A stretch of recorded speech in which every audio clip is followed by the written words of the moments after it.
베드로전서 묵상이 거의 끝나가고 있습니다. 복음을 살아낼 실력이 좀 키워지셨나요? 함께 묵상하는 모든 분들의 삶에 복음의 꽃이 활짝 피어나기를 진심으로 바라겠습니다.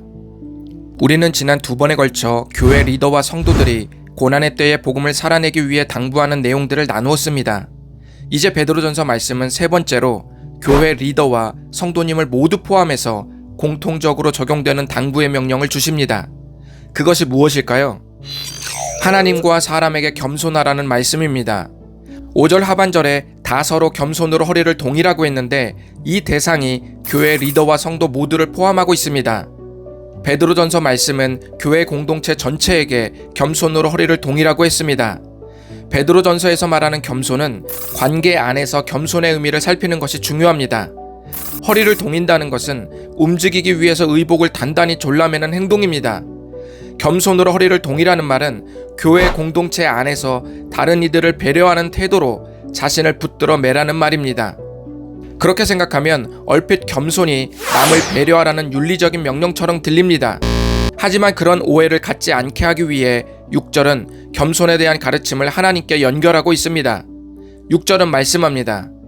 그러므로 하나님의 능하신 손 아래에서 겸손하라. 때가 되면 너희를 높이시리라. 종종 우리는 내가 하나님께 나아가야 할 모습보다 하나님이 나에게 해주실 모습에 더 관심이 많은 실수를 하곤 합니다. 그런 시선으로는 결코 하나님의 심장부에 도달할 수 없습니다. 앞부분에 눈이 가야 합니다. 앞부분이 뭐죠? 하나님의 능하신 손 아래에서 겸손하라입니다. 능하신 손은 하나님의 주권과 능력을 상징합니다. 관계가 얕으면 상대가 어떻게 해줄지를 기대하지만 관계가 깊으면 내가 그 사람을 어떻게 섬길지에 대해 고민합니다. 하나님과 관계가 깊어지면 하나님께서 나를 높여줄지에 대한 관심보다 내가 하나님의 능하신 손을 어떻게 인정할지 고민합니다. 내 고민이 복음보다 깊어지면 하나님의 능하신 손을 인정하기 어렵습니다. 앞부분이 우리의 관심사가 되면 뒷부분, 즉 우리를 높이시는 역사는 자연스럽게 하나님의 관심사가 되는 겁니다. 이따금씩 우리는 잘 될 때 하나님의 능하신 손을 경험합니다. 잘 되면 그게 하나님의 능하신 손인가요?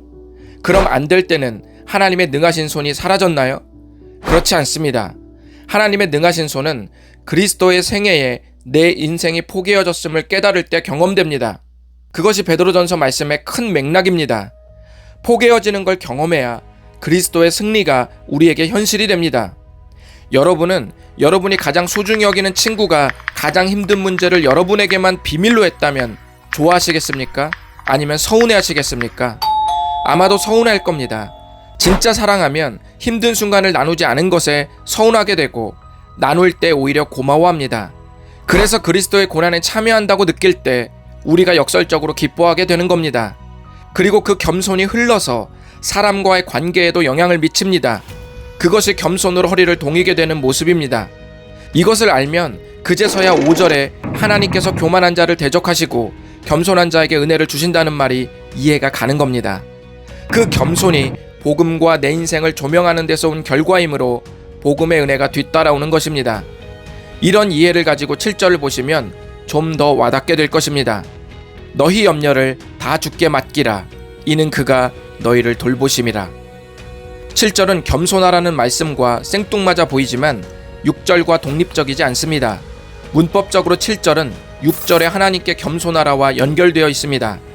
염려를 맡기라는 표현은 아주 생생한 의미입니다.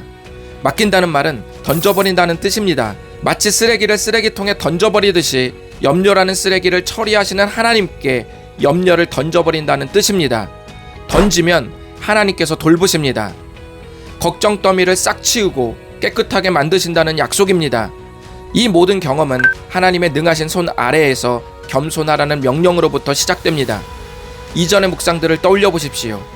베드로전서 4장 19절에서 고난을 받는 자들이 그 영혼을 미쁘신 창조주께 의탁한다는 말과 이번 묵상에서 염려를 주께 맡긴다는 표현들은 베드로전서 2장 23절에서 예수님이 고난을 당하실 때 공의로 심판하시는 이에게 부탁하셨다는 사실과 결을 같이 하는 삶의 태도입니다.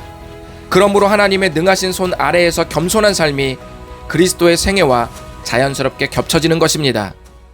지금까지 우리는 3번에 걸쳐서 교회 리더에게 그리고 성도에게, 그리고 마지막으로 교회 공동체 전체가 복음 안에서 살아야 할 당부 내용을 나누었습니다. 이 모든 당부의 첫 시작이었던 1절의 말씀을 잘 보십시오. 베드로는 이 당부를 하면서 자신을 왜 고난의 증인이라고 했는지 생각해 볼 필요가 있습니다. 저는 제가 베드로라면 고난의 증인보다 부활의 증인이라고 말했을 것 같습니다. 왜냐하면 고난의 증인이라고 말하면 그 안에 자기의 부끄러운 과거가 너무 많거든요. 베드로는 예수님을 3번이나 부인했습니다. 수제자였는데도 말입니다. 하지만 예수님은 부활하셔서 베드로에게 찾아가셨고 내면의 사랑을 다시 확인하시며 자신의 사역을 베드로와 공유하셨습니다. 공유는 깊은 사랑의 또 다른 모습입니다. 그러므로 베드로가 자신을 고난의 증인이라고 말할 때 이 말은 실수투성이의 스승을 배신한 자가 결국 하나님의 능하신 손 아래에서 자기의 인생을 맡기며 나아가는 소망의 간증이기도 했습니다. 겸손은 하나님의 주권을 신뢰하고 하나님의 타이밍에 자신을 맡기는 삶입니다. 고난의 증인은 언젠가 나타날 영광에 참여할 사람입니다.